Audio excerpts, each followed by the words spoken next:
Good day, everyone. Welcome to my channel. Warning, this channel is not for the faint of heart. My videos intend to tell a story about some of the most horrific, shocking, and even heinous crimes that have ever happened in the Philippines. So, dear listener, if you want to hear a real story, grab a drink, sit back, relax, and let me tell you about the Angeles City Killer. Our first story takes us to Angeles, Pampanga.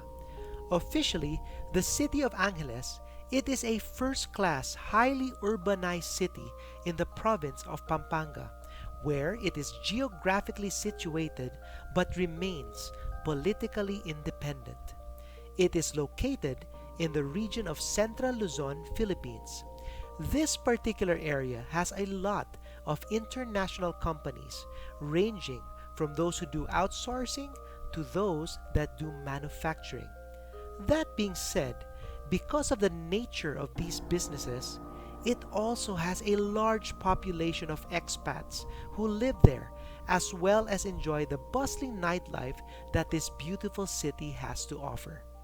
However, back in 2010, fear was struck into the hearts of every expat who lived there. On July 12, 2010, a Canadian national named Jeffrey Allen Bennon and his live-in partner, Abigail Helena, were found dead inside their apartment at the Oasis Hotel in Clarkville compound. There is some significance to how their bodies were found. Both victims suffered bullet wounds to the head, and both victims' faces were covered with different objects. Initially, police tagged the crime as a robbery, but only 4 days after, on July 16th, another couple was found dead inside their home in Santa Maria subdivision. The victims were later identified as British national James Bolton Porter and his live-in partner Melissa Madarang. Same MO, bullets to the head and items covering their faces. After that, things went quiet for almost 2 weeks. Then, just 11 days after, on July 27th, U.S. veteran Albert Mitchell and his wife Janet were found dead in their home in Hensonville subdivision. This time, it was not only the couple, but their housekeepers as well. Same MO, bullets to the head and items covering their faces. This brought the body count up to 9 people in a span of only 2 weeks. Due to the similarities on how the victims were killed and how they were left, police started to suspect that there might be a serial killer on the loose targeting foreigners. One thing baffled them though. In all cases, there was no sign of forced entry, which led them to ask the question, did these victims actually know their killer? It is good that there were several eyewitness accounts that would help bring the killer to justice. First, there was a security guard at Hensonville subdivision who was surprised when he saw a man enter with no bag and was trying to leave or exit the village with a large laundry bag. Suspicious, the guard advised the man to stay at the guardhouse while he checked with the Mitchells. He was horrified with the sight that greeted him, all 5 bodies lifeless on the ground, one of them being his sister. He ran back to confront the suspected killer, but the man was gone.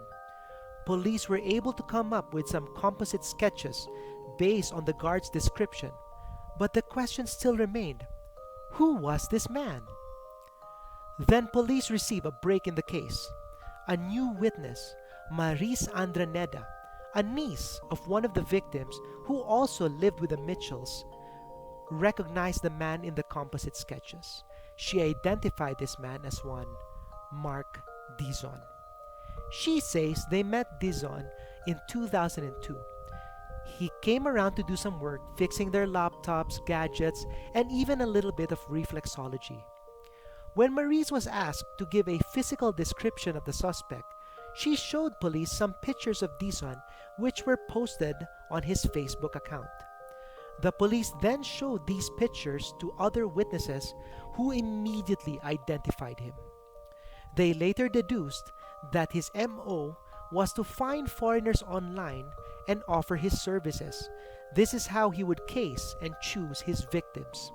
He would then go to their homes, enter easily, kill the victims, steal their gadgets, and pawn them to get quick and easy cash. Now, after successfully identifying the killer, police went to his parents and later found out that he was planning to join the New People's Army or NPA. Police later caught Dizon by pretending to be members of the NPA and apprehended him on August 1, 2010 in San Fernando, La Union. He has been charged with 7 counts of theft with murder. He is currently detained at the Angeles City District Jail and stood trial for his crimes only in 2018. His defense was that he simply was not there during the time those crimes were committed. What do you think? Would you be comfortable if Mark Dizon walks free again? Please let me know in the comments below. Thank you for listening to the story. I hope you found this video interesting. If you did, please don't forget to subscribe.